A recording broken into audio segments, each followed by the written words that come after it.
Tuturo ko sa inyo mga boss, tutorial kung paano ko nilulubog itong ating metal plunger dito sa speaker box at kung paano ako mag-finish ng speaker box mga boss. Ipapakita ko sa inyo ang tutorial. Dapat gumamit kayo nito, wood router or wood trimmer mga boss. Kapag bumili kayo nito, meron siyang mga kasamang accessories. Yun yung mga bala niya, no? Ibang bala. Ipapakita ko sa inyo mamaya kung ano yung mga balang ginagamit ko para mapakinis o ma-finish itong ating speaker box mga boss. Yan. So, ito yung router mga boss na gagamitin natin. Tatlo na yung ganito ko mga boss para iba-iba yung bala. Para hindi na ako palit ng palit ba. Ang kagandahan dito mga boss, meron na siyang, tutok mo. Meron na siyang speed. Yung ma-adjust mo yung kanyang speed mga boss. Tapos, ang problema ko kasi dito mga boss, yung kapag sa sobrang tagal ko nang ginagamit is naalikabukan yung kanyang switch. Tapos, hindi na siya gumagana. Ang kagandahan dito mga boss, meron siyang cover, no? Yan. Tapos, ito yung panghigpitan niya para tanggalin mo yung pinaka-ano niya, guard o pinaka-housing. 'Di ba? Ayan, hindi pantay yung plywood natin, 'yan, no?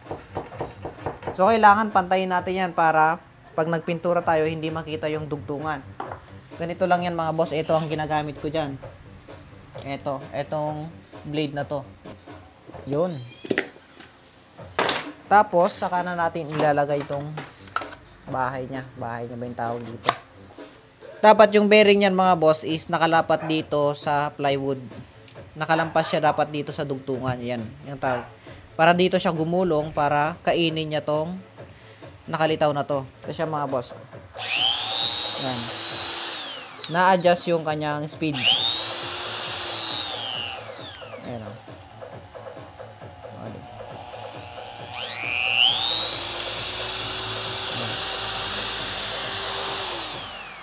Pakita ko.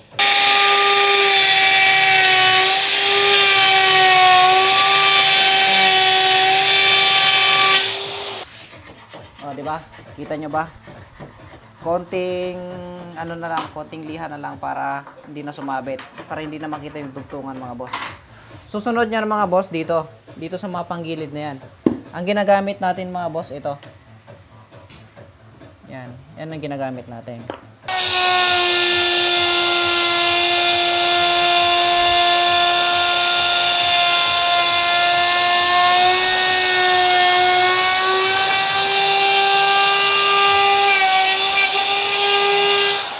Yan siya mga boss. Yan ang pang-edging natin. Napaka ganda. Dapat meron talaga kayong wood router o wood trimmer para maganda yung inyong box. Tapos dito mga boss, tuturuan kayo kung paano itanim itong ating metal plunger o plunger. Yan. Dito may ginawa na ako dito bilog. Para pang guide dyan. No? Ito naman mga boss yung ginagamit ko para maitanim natin itong ating metal plunger. Yan. Siya.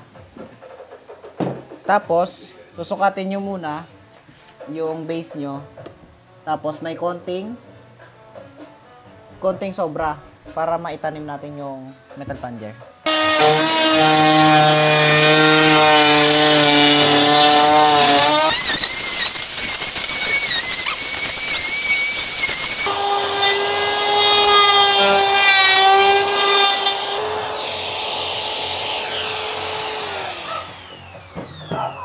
Yan. Yan, nakatanim na siya mga boss. Tapos, di ba?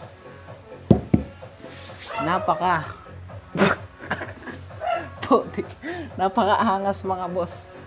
Yan, kung kailangan nyo, kung gusto nyo itanim yung mga metal plunger mo nyo mga boss, dapat meron kayo nitong wood trimmer o wood router, yung kung ano man ang tawag nyo dito mga boss.